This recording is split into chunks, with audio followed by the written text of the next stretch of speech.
গতকালকে সহ এই এক সপ্তাহের মধ্যে যা কিছু ঘটেছে সেই ঘটনাগুলো কি পরিকল্পিত কর্মকাণ্ড? আমরা যদি বলি যে ওসমান হাদির গুলিবিদ্ধ হওয়া থেকে শুরু করে তার মৃত্যু, পরবর্তীতে মৃত্যুকে কেন্দ্র করে সংবাদ মাধ্যমে হামলা, সাংস্কৃতিক সংগঠনে অফিসে হামলা, এগুলো কি সবই পরিকল্পিত? কেউ কেউ এটা পরিকল্পিত ভাবেই করছে এবং করার কারণ কি আগামী নির্বাচনকে বানচাল করা এবং স্পেসিফিকলি তারেক রহমানকে দেশে ফিরতে না দেয়া? এই রকম আশঙ্কার কথা জানিয়েছিলেন আল জাজিরার সাংবাদিক জুলকার নায়ের শায়ের। সেই আশঙ্কা নয়, একেবারে স্পষ্ট এবার বিএনপি নেতা মির্জা আব্বাস বললেন যে এগুলো নাকি সবই পরিকল্পিত এবং তারেক রহমানকে ঠেকানোরই পরিকল্পনা এগুলো। কেন তিনি এটা মনে করছেন, গণমাধ্যম কি বলছে, তাও আবার ডেইলি স্টারের মতো পত্রিকা এই খবর যখন দিচ্ছে, তখন এটার যে বিশ্বাসযোগ্যতা রয়েছে সেই ব্যাপারে কোনো সন্দেহ থাকতে পারে না। কিন্তু মির্জা আব্বাস কেন বলছেন, কেন মনে করছেন এমনটা, চলুন একটু জেনে দেখি। তার বক্তব্য শুনে তারপরে আলোচনা করে বোঝার চেষ্টা করি যে আদতে এই ব্যাপারটা কতটা সত্য, কতটা মিথ্যা। থাকবেন পলিটিক্স টিভির নিয়মিত আয়োজনে।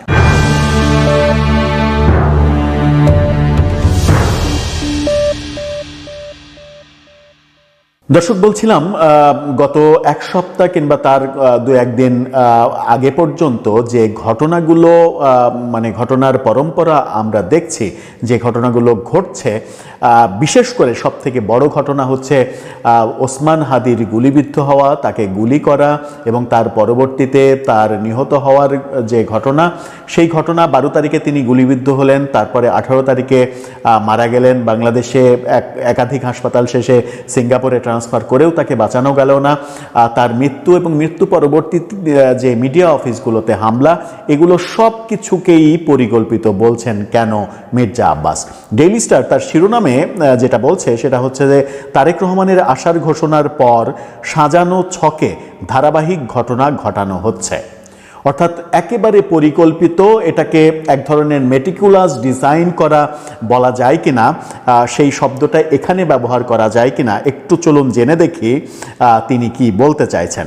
বিএনপির ভারপ্রাপ্ত চেয়ারম্যান তারেক রহমানের দেশে ফেরার ঘোষণার পর থেকে সাজানো ছকে ধারাবাহিক ঘটনা ঘটিয়ে পরিবেশ অস্থিতিশীল করে তোলা হচ্ছে বলে স্থায়ী কমিটির সদস্য বিএনপির মির্জা আব্বাস বলেছেন। রাজধানীর গোপীবাগে এক অনুষ্ঠানে তিনি এই কথা বলেন।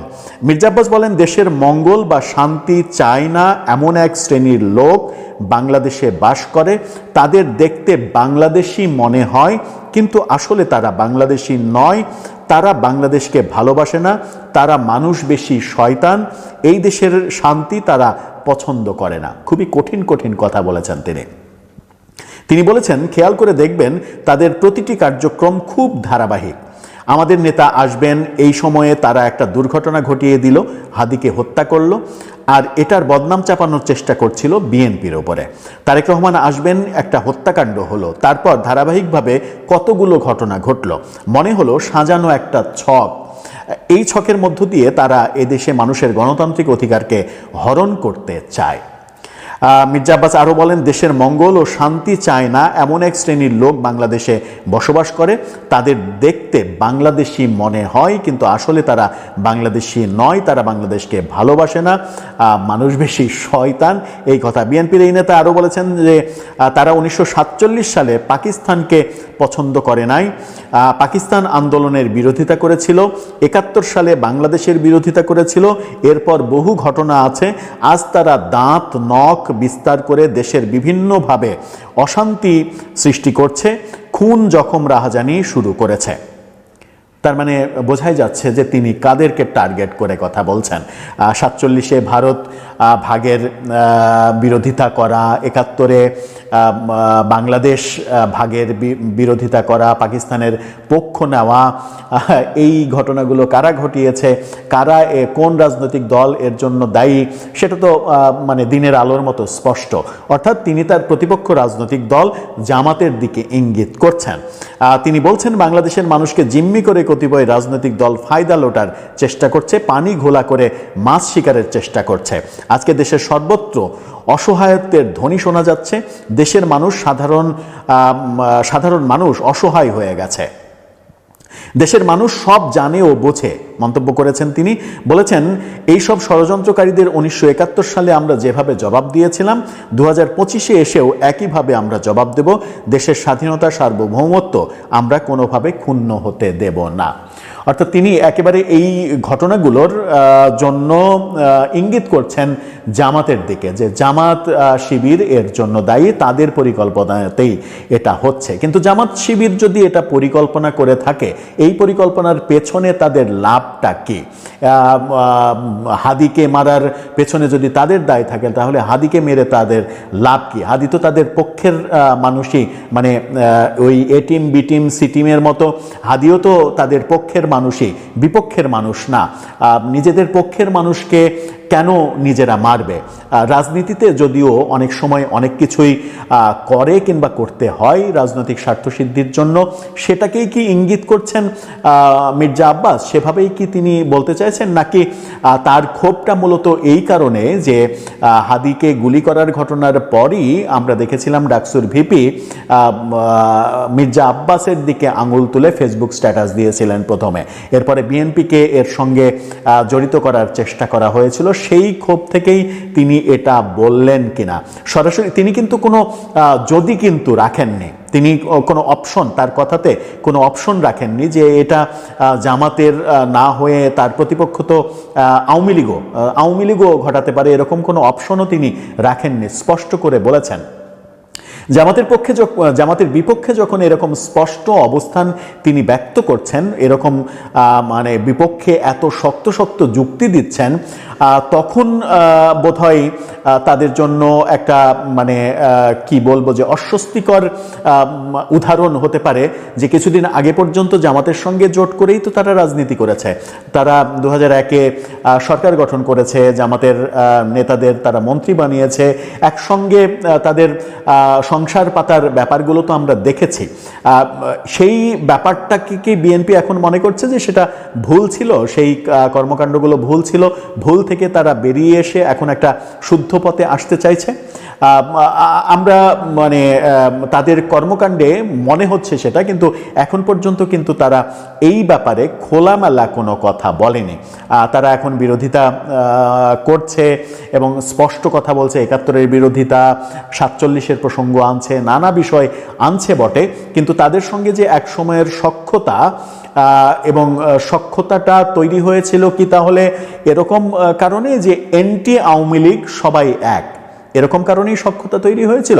এখন যেমন আমরা দেখছি যে এন্টি আওয়ামী লীগ সবাই, যারা এন্টি আওয়ামী লীগ তারা হচ্ছে ঐক্যমত্য কমিশনের বৈঠকে তাদেরকেই শুধু ডাকা হয়েছে, যাদের সঙ্গে আওয়ামী লীগের বিন্দুমাত্র মানে সম্পর্ক কিংবা কোনো ধরনের সংস্রব রয়েছে, সেই সব দলগুলোকে কিন্তু ডাকা হয়নি। এর আগের থিওরিটা কি এরকম ওই রকমই ছিল, যে এন্টি আওয়ামী লীগ থিওরি? এখন যেহেতু আওয়ামী লীগ নেই, এন্টি আওয়ামী লীগ হওয়ার তো কোনো কিছু নেই। এখন নিজেদের মধ্যেই একটা বিভাজন এসেছে এবং সেই বিভাজনের জন্যই এই রাজনৈতিক কথাগুলো আমরা শুনছি। অভিযোগ উড়িয়ে দিচ্ছি না, তার অভিযোগ সত্যও হতে পারে, মিথ্যাও হতে পারে, কিন্তু প্রাসঙ্গিকভাবে এই আলোচনাগুলো আসে। আমার মনে হয় যে বিএনপিরও উচিত আগামীতে, যেহেতু তারা সরকার গঠন করবে বলেই সাধারণ মানুষের ধারণা, যেহেতু বিএনপি এই মুহূর্তে সবথেকে বড় দল এবং সারা দেশে প্রচুর তাদের জনপ্রিয়তা রয়েছে, আগামীতে তারা সরকার গঠন করবে এটাই স্বাভাবিকভাবে মানুষের ধারণা।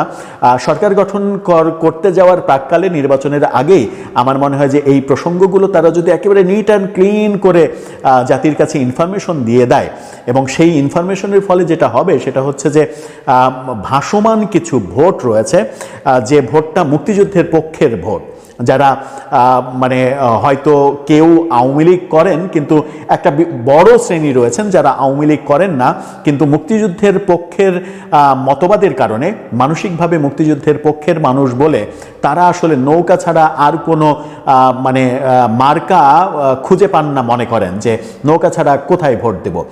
মুক্তিযুদ্ধের পক্ষের শক্তি কারা? বিএনপিকে বোধহয় এখন ওই জায়গাটা কাভার করার একটা সময় এসেছে এবং তাদের এটা প্রমাণ করার সময় এসেছে যে তারাও মুক্তিযুদ্ধের পক্ষের শক্তি। জিয়াউর রহমান মুক্তিযুদ্ধের অন্যতম একজন শ্রেষ্ঠ সন্তান, বীর উত্তম খেতাবপ্রাপ্ত বীর যোদ্ধা, একজন সেক্টর কমান্ডার।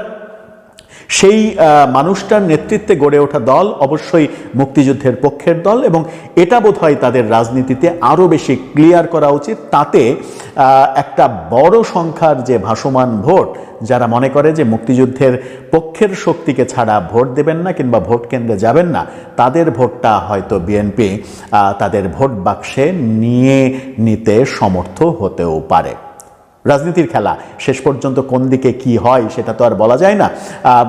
এখন মনে হচ্ছে যে বিএনপি সব থেকে বড় দল, তারাই হয়তো আগামী নির্বাচনে সরকার গঠন করবে, কিন্তু নির্বাচনের আগে আগে পরিস্থিতি আবার পাল্টেও যেতে পারে। আজকে মনে হচ্ছে যে এনসিপি খুবই নতুন দল, ছোট দল, এমন একটা প্রেক্ষাপট তৈরি হতে পারে যে এনসিপি জিতে সরকার গঠন করে ফেললো, এরকম পরিস্থিতিও তো হতে পারে।